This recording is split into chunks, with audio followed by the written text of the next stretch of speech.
তারাকান্দায় যদি আমাদের দল ক্ষমতা আসে বা আমি পাস করতে পারি, ফুলপুর তারাকান্দাতে 1 পয়সার কোনো চাঁদাবাজি হতে দিব না, 1 পয়সার টেন্ডারবাজি হবে না। প্রত্যেকটা গ্রামে গঞ্জে পাকা রাস্তা নির্মাণ করা হবে।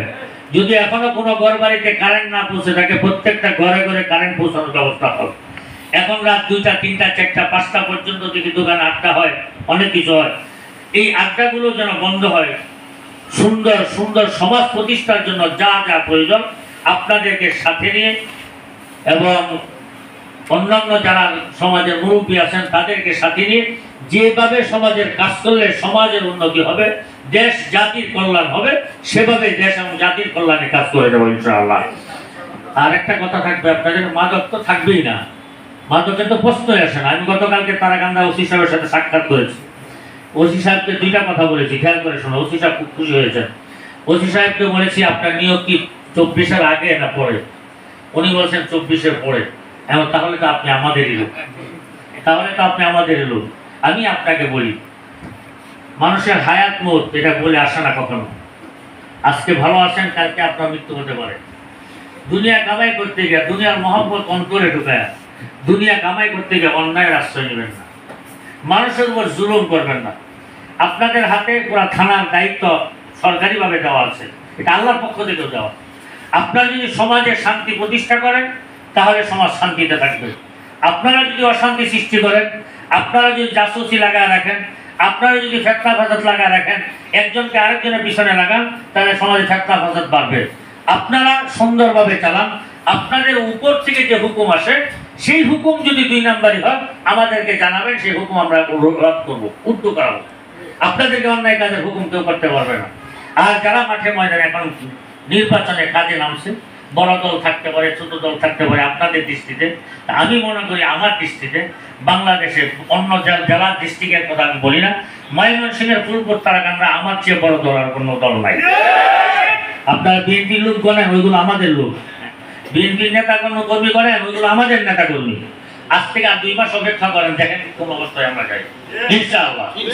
সাহস আছে, বিএনপির কোন নেতা কর্মী আমাদের সামনে তারা সত্য কথা বলতে পারবে না ইনশাআল্লাহ। কারণ আমাদের শরীরের মধ্যে কোনো কলঙ্ক নাই, কোনো দাগ নাই। আর বাংলাদেশের যত প্রার্থী পাবেন দাগওয়ালা প্রার্থী, দাগওয়ালা, যে দাগ নিয়ে কথা বলতে পারবে না। আপনাদেরকে সময় দিচ্ছি, সাহস দিচ্ছি, আপনারা আপনাদের নীতি এবং ইনসাফের সাথে কাজ করেন। বিবেক 3 রকম, ভালো করে জেনে রাখেন। 3টা বিবেক, 3টা আদালত। একটা হলো নিজের বিবেকের আদালত, একটা হলো আমাদের দেশীয় আদালত, আর একটা হলো পরকালে আল্লাহ দেওয়া আদালত। আপনি 3টা আদালতের সম্মুখীন হবেন। প্রথম কাজের আগে বিবেককে জিজ্ঞাসা করবেন। বিবেক যদি বলে যে এটা সহি না, এই কাজে যাবেন না, কয়টা পয়সা কামাই করবেন, কয়টা পয়সা কি হবে, বিবেককে বিক্রি করবেন না। বিবেক এবং আদর্শ এটা হলো মানুষের জীবনের সবচেয়ে বড় জিনিস। এবং হাদিসে আছে, আল্লাহ রাসূল সাল্লাল্লাহু আলাইহি ওয়াসাল্লাম বলেছেন, ইন্না আসকালা শাইইন ইউদাউ ফি মিজানিল মুমিনি খুলুকুন হাসান। কাল কিয়ামতের দিন আল্লাহ পাক যে আমলটা কিয়ামতের পাল্লার মধ্যে প্রথম দিবেন, মিজানের পাল্লা, সেটার নাম হলো আদর্শ। আদর্শ বিক্রি করবেন না, আদর্শ নিয়ে চলেন। আপনার সম্মান ইজ্জত আল্লাহর হাতে। আল্লাহ যাকে সম্মানী বানানো তাকে সম্মান দিবেন। মামুনুল হকের বেইজ্জতির চেষ্টা পুরো দেশের নেতা নেত্রীরা চেয়েছিল, আর আল্লাহ পাক চেয়েছিলেন তাকে সম্মানী বানাতে। এখন মামুনুল হক সাহেব এমন একটা জায়গায় গেছে, তারা যত বেশি চেষ্টা করেছিল আল্লাহ তার চেয়ে 1000 গুণ বেশি উপরে উঠায় দিয়েছে। আপনারাও এটাই হবে, আপনি এই কাজ করবেন, আদর্শ নিয়ে কাজ করবেন, আল্লাহ আপনাকে সম্মান। আপনি সাংবাদিক, ছোট সাংবাদিক, আদর্শ নিয়ে আগান, ময়মনসিংহের মধ্যে নাম করা সাংবাদিক হয়ে যাবেন ইনশাআল্লাহ। পয়সা 2 পয়সা এখান থেকে সেখান থেকে কামাই করা লাগবে না, আপনার কাছে আসতে থাকবে, আল্লাহ রাস্তা করে দিবে ইনশাআল্লাহ। এই জন্য আপনাদের কাছে আমার অনুরোধ থাকবে, সত্য, ন্যায়, ইনসাফ ভিত্তিক সংবাদ প্রচার প্রসার করুন। আমি অন্যায় করলে আমাকে ধরায় দিবেন, মোতাহার ভাই করলে মোতাহার ভাইকে ধরায় দিবেন, আমাদের বাসার আকন্দ সব করলে ওনাকে ধরায় দিবেন, সামনাসামনি ধরাবেন। যদি লোকেরা, যদি তার ইজ্জতের ব্যাপার হয়, আড়ালে তাকে ধরায় দিবেন।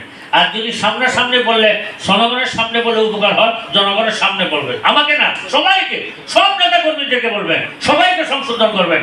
আমি যে এমপি হয়ে গেছি এমনটা না, মোতাহার ভাই হতে পারে, হ্যাঁ, আবুল বাশার আকন্দ হতে পারে, অন্যান্যরা কেউ হতে পারে, যেই হোক তাদের সংশোধন করে তাকে একজন আদর্শবান মানুষকে নিয়ে আসেন, যেন আমাদের এলাকার উন্নয়ন হয়। আমি করবো এটা না, যে আসবে সেই জন্য আদর্শ এবং ন্যায় ইনসাফ ভিত্তিক সমাজ গড়ার চেষ্টা করে, এই কথা এই আহ্বান করে আমি আমার বক্তব্য শেষ করছি। আসসালামু আলাইকুম রহমতুল্লাহি ওয়া বারাকাতুহু। সাংবাদিক ভাই, আপনারা অনেকক্ষণ ধৈর্য ধরে আমাদের কথাগুলো শুনছেন।